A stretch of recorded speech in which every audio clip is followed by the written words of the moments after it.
whosoever had gone out of Fleet Street into the temple at the date of this history, and had wandered disconsolate about the temple until he stumbled on a dismal churchyard, and had looked up at the dismal windows commanding the churchyard until at the most dismal window of them all he saw a dismal boy, would in him have beheld, at one grand comprehensive swoop of the eye, the managing clerk, junior clerk, common law clerk, conveyancing clerk, chancery clerk, every refinement and department of clerk of Mr. Mortimer Lightwood, erewhile called in the newspapers eminent solicitor.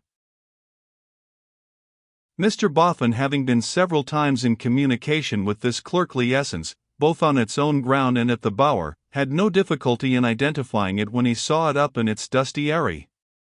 To the second floor on which the window was situated, he ascended, much preoccupied in mind by the uncertainties besetting the Roman Empire, and much regretting the death of the amiable Pertinax, who only last night had left the imperial affairs in a state of great confusion, by falling a victim to the fury of the Praetorian Guards. "Morning, morning, morning," said Mr. Boffin, with a wave of his hand, as the office door was opened by the dismal boy, whose appropriate name was Blight. "Governor in?" "Mr. Lightwood gave you an appointment, sir, I think?" "I don't want him to give it, you know," returned Mr. Boffin. "I'll pay my way, my boy." "No doubt, sir. Would you walk in?" "Mr. Lightwood ain't in at the present moment, but I expect him back very shortly." "Would you take a seat in Mr. Lightwood's room, sir, while I look over our appointment book?" Young Blight made a great show of fetching from his desk a long thin manuscript volume with a brown paper cover, and running his finger down the day's appointments, murmuring, "Mr. Aggs, Mr. Baggs, Mr. Caggs, Mr. Daggs, Mr. Faggs, Mr. Gaggs, Mr. Boffin." "Yes, sir, quite right. You are a little before your time, sir. Mr. Lightwood will be in directly." "I'm not in a hurry," said Mr. Boffin. "Thank you, sir. I'll take the opportunity, if you please, of entering your name in our caller's book for the day." Young Blight made another great show of changing the volume, taking up a pen, sucking it, dipping it, and running over previous entries before he wrote. As Mr. Alley, Mr. Bally, Mr. Cally, Mr. Dally, Mr. Folly, Mr. Galley, Mr. Halley, Mr. Lally, Mr. Mally. And Mr. Boffin. "Strict system here, my lad," said Mr. Boffin, as he was booked. "Yes, sir," returned the boy. "I couldn't get on without it." By which he probably meant that his mind would have been shattered to pieces without this fiction of an occupation.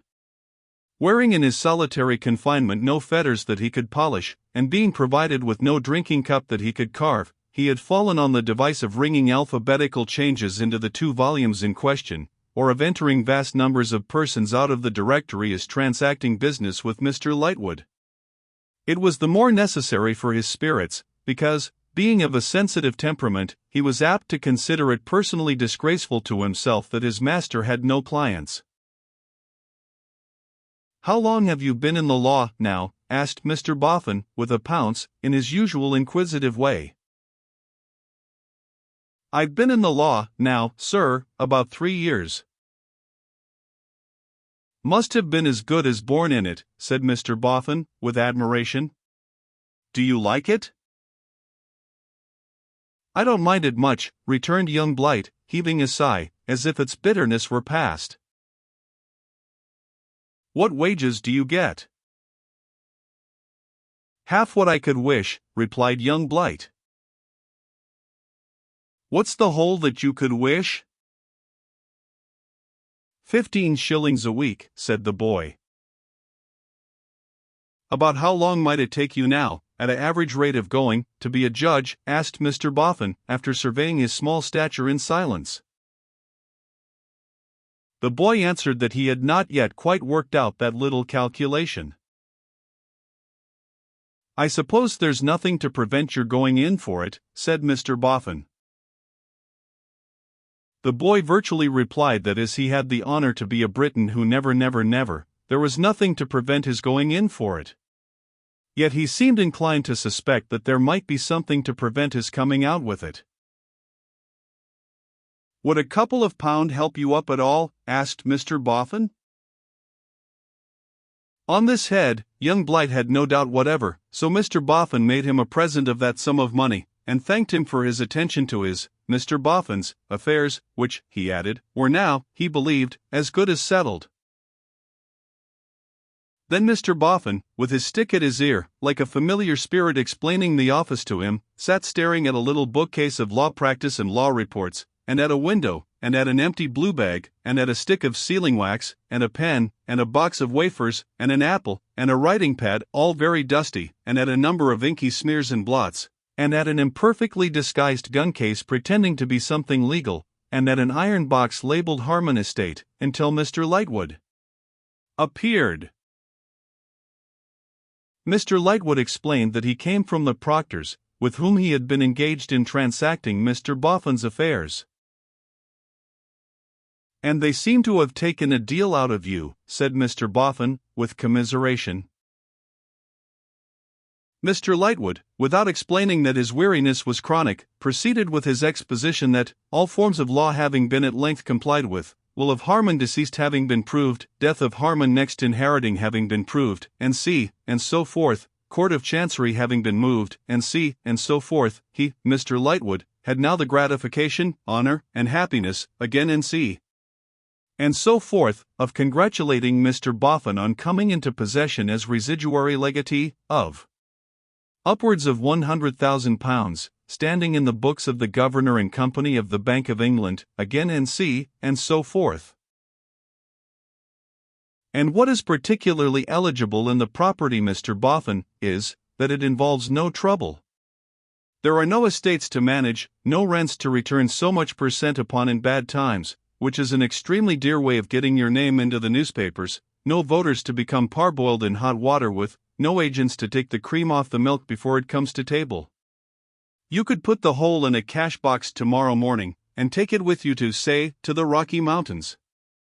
Inasmuch as every man," concluded Mr. Lightwood, with an indolent smile, "appears to be under a fatal spell which obliges him, sooner or later, to mention the Rocky Mountains in a tone of extreme familiarity to some other man, I hope you'll excuse my pressing you into the service of that gigantic range of geographical bores." Without following this last remark very closely, Mr. Boffin cast his perplexed gaze first at the ceiling, and then at the carpet. "Well," he remarked, "I don't know what to say about it, I am sure. I was a'most as well as I was. It's a great lot to take care of." "My dear Mr. Boffin, then don't take care of it." Said that gentleman. "Speaking now," returned Mortimer, "with the irresponsible imbecility of a private individual, and not with the profundity of a professional adviser, I should say that if the circumstance of its being too much weighs upon your mind, you have the haven of consolation open to you that you can easily make it less. And if you should be apprehensive of the trouble of doing so, there is the further haven of consolation that any number of people will take the trouble off your hands." "Well, I don't quite see it," retorted Mr. Boffin, still perplexed. "That's not satisfactory, you know, what you're saying." "Is anything satisfactory, Mr. Boffin?" asked Mortimer, raising his eyebrows. "I used to find it so," answered Mr. Boffin, with a wistful look. "While I was foreman at the Bower, for it was the Bower, I considered the business very satisfactory.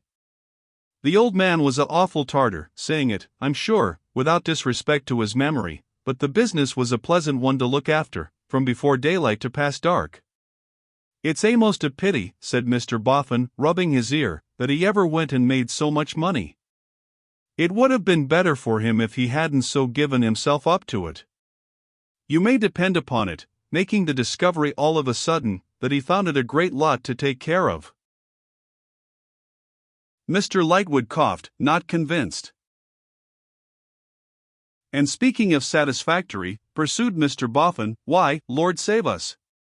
When we come to take it to pieces, bit by bit, where's the satisfactoriness of the money as yet? When the old man does right the poor boy after all, the poor boy gets no good of it.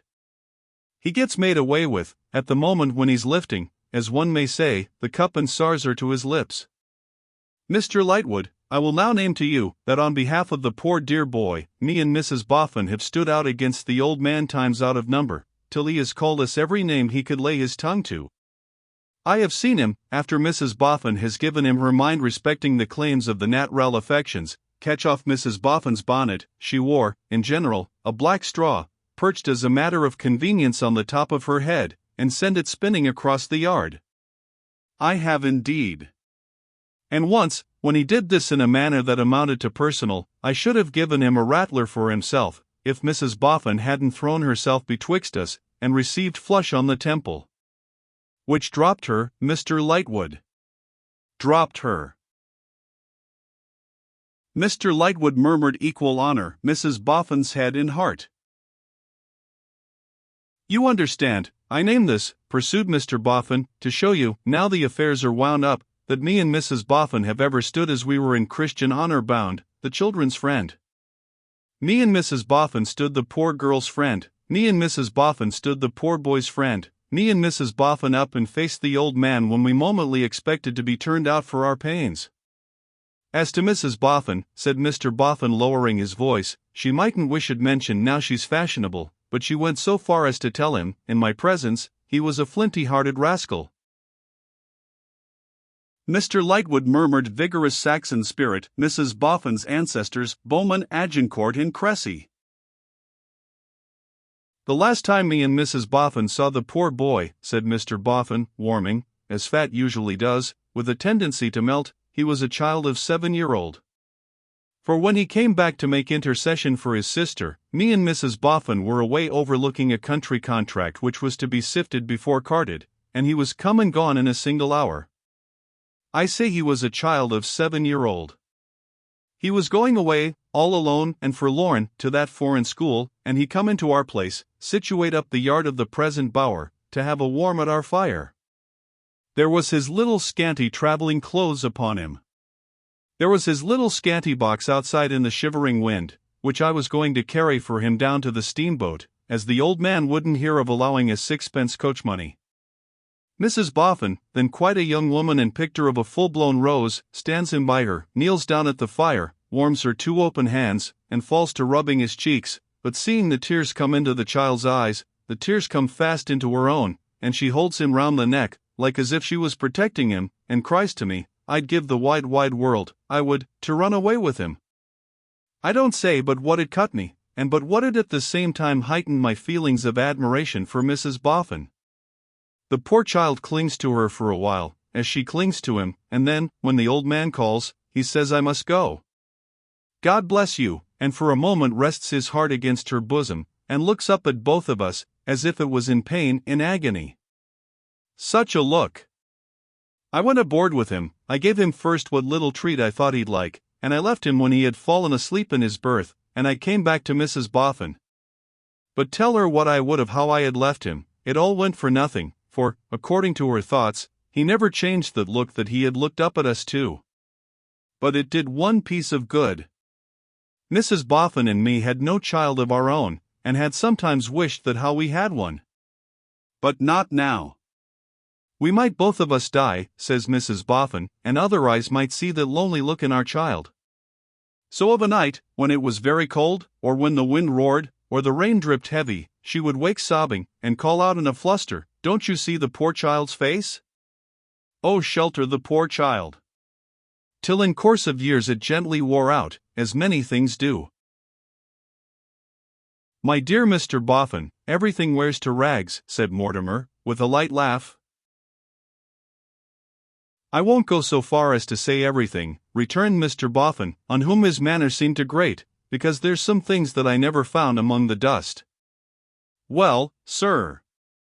So Mrs. Boffin and me grow older and older in the old man's service, living and working pretty hard in it, till the old man is discovered dead in his bed. Then Mrs. Boffin and me seal up his box, always standing on the table at the side of his bed, and having frequently heard tell of the temple as a spot where lawyers' dust is contracted for, I come down here in search of a lawyer to advise, and I see your young man up at this present elevation, chopping at the flies on the windowsill with his penknife, and I give him ahoy.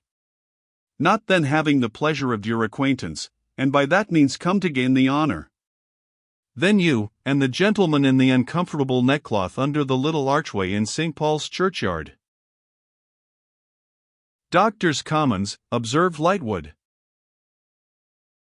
I understood it was another name, said Mr. Boffin, pausing, but you know best. Then you and Dr. Commons, you go to work, and you do the thing that's proper, and you and Dr. S. take steps for finding out the poor boy, and at last you do find out the poor boy, and me and Mrs. Boffin often exchange the observation, we shall see him again, under happy circumstances. But it was never to be, and the want of satisfactoriness is, that after all the money never gets to him. But it gets, remarked Lightwood, with a languid inclination of the head, into excellent hands. It gets into the hands of me and Mrs. Boffin only this very day and hour, and that's what I am working round to, having waited for this day and hour of purpose. Mr. Lightwood, here has been a wicked cruel murder. By that murder me and Mrs. Boffin mysteriously profit. For the apprehension and conviction of the murderer, we offer a reward of 1/10 of the property, a reward of £10,000. Mr. Boffin, it's too much. Mr. Lightwood, me and Mrs. Boffin have fixed the sum together, and we stand to it. But let me represent to you, returned Lightwood, speaking now with professional profundity, and not with individual imbecility, that the offer of such an immense reward is a temptation to forced suspicion, forced construction of circumstances, strained accusation, a whole toolbox of edged tools. Well, said Mr. Boffin, a little staggered, that's the sum we put o' one side for the purpose. Whether it shall be openly declared in the new notices that must now be put about in our names. In your name, Mr. Boffin, in your name. Very well, in my name, which is the same as Mrs. Boffin's, and means both of us, is to be considered in drawing 'em up. But this is the first instruction that I, as the owner of the property, give to my lawyer on coming into it. Your lawyer, Mr. Boffin, returned Lightwood, making a very short note of it with a very rusty pen, has the gratification of taking the instruction. There is another? There is just one other, and no more. Make me as compact a little will as can be reconciled with tightness, leaving the whole of the property to my beloved wife, Henrietta Boffin, sole executrix. Make it as short as you can, using those words, but make it tight. At some loss to fathom Mr. Boffin's notions of a tight will, Lightwood felt his way. I beg your pardon, but professional profundity must be exact. When you say tight, I mean tight, Mr. Boffin explained. Exactly so. And nothing can be more laudable. But is the tightness to bind Mrs. Boffin to any and what conditions? Bind Mrs. Boffin, interposed her husband. No. What are you thinking of? What I want is, to make it all hers so tight as that her hold of it can't be loosed. Hers freely, to do what she likes with? Hers absolutely? Absolutely, repeated Mr. Boffin, with a short sturdy laugh. Ha! I should think so. It would be handsome in me to begin to bind Mrs. Boffin at this time of day. So that instruction, too, was taken by Mr. Lightwood, and Mr. Lightwood, having taken it, was in the act of showing Mr. Boffin out, when Mr. Eugene Wrayburn almost jostled him in the doorway.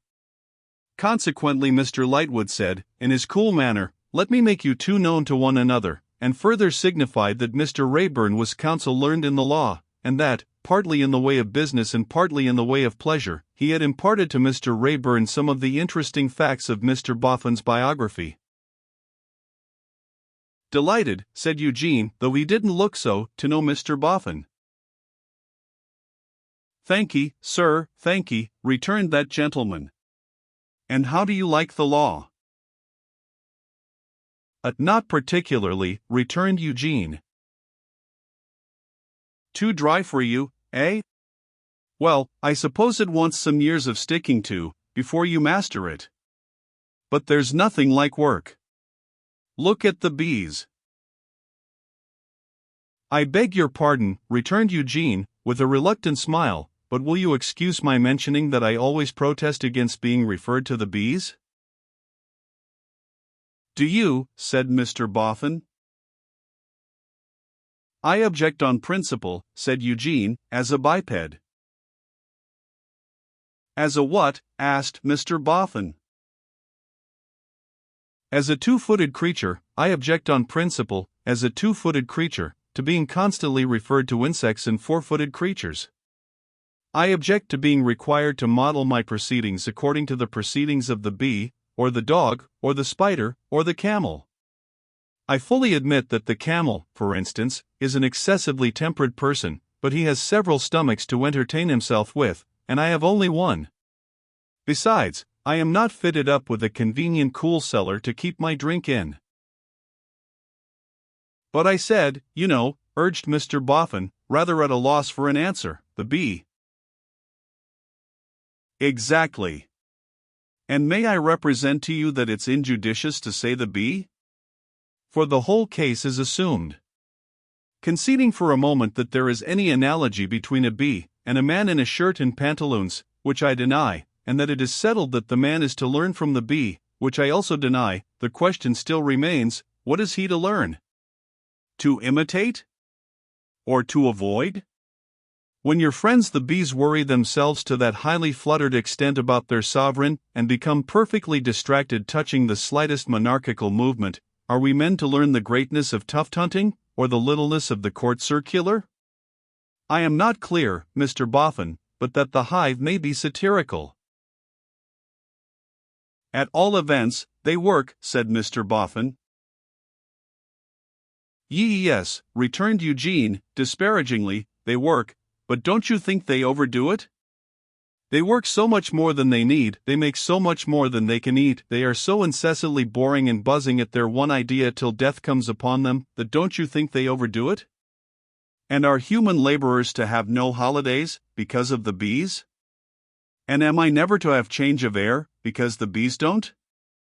Mr. Boffin, I think honey excellent at breakfast, but, regarded in the light of my conventional schoolmaster and moralist, I protest against the tyrannical humbug of your friend the bee. With the highest respect for you." "Thank'ee," said Mr. Boffin. "Morning, morning." But, the worthy Mr. Boffin jogged away with a comfortless impression he could have dispensed with, that there was a deal of unsatisfactoriness in the world, besides what he had recalled as appertaining to the Harmon property. And he was still jogging along Fleet Street in this condition of mind, when he became aware that he was closely tracked and observed by a man of genteel appearance. "Now then," said Mr. Boffin, stopping short, with his meditations brought to an abrupt check, "what's the next article?" "I beg your pardon, Mr. Boffin." "My name too, eh? How did you come by it? I don't know you." "No, sir, you don't know me." Mr. Boffin looked full at the man, and the man looked full at him. "No," said Mr. Boffin, after a glance at the pavement, as if it were made of faces and he were trying to match the man's, "I don't know you." "I am nobody," said the stranger, "and not likely to be known, but Mr. Boffin's wealth." "Oh. That's got about already, has it?" muttered Mr. Boffin. "And his romantic manner of acquiring it make him conspicuous. You were pointed out to me the other day." "Well," said Mr. Boffin, "I should say I was a disappointment to you when I was pint out, if your politeness would allow you to confess it, for I am well aware I am not much to look at." "What might you want with me? Not in the law, are you?" "No, sir." "No information to give, for a reward?" "No, sir." There may have been a momentary mantling in the face of the man as he made the last answer, but it passed directly. If I don't mistake, you have followed me from my lawyer's and tried to fix my attention. Say out. Have you? Or haven't you? Demanded Mr. Boffin, rather angry. Yes. Why have you? If you will allow me to walk beside you, Mr. Boffin, I will tell you. Would you object to turn aside into this place? I think it is called Clifford's Inn, where we can hear one another better than in the roaring street? Now, thought Mr. Boffin, if he proposes a game at skittles, or meets a country gentleman just come into property, or produces any article of jewelry he has found, I'll knock him down. With this discreet reflection, and carrying his stick in his arms much as Punch carries his, Mr. Boffin turned into Clifford's Inn aforesaid. Mr. Boffin, I happened to be in Chancery Lane this morning, when I saw you going along before me. I took the liberty of following you, trying to make up my mind to speak to you, till you went into your lawyer's. Then I waited outside till you came out. Don't quite sound like skittles, nor yet country gentlemen, nor yet jewelry, thought Mr. Boffin, but there's no knowing. I am afraid my object is a bold one. I am afraid it has little of the usual practical world about it, but I venture it. If you ask me, or if you ask yourself, which is more likely, what emboldens me, I answer, I have been strongly assured that you are a man of rectitude in plain dealing, with the soundest of sound hearts, and that you are blessed in a wife distinguished by the same qualities.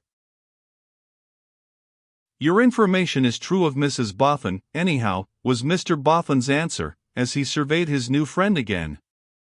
There was something repressed in the strange man's manner, and he walked with his eyes on the ground, though conscious, for all that, of Mr. Boffin's observation, and he spoke in a subdued voice. But his words came easily, and his voice was agreeable in tone, albeit constrained.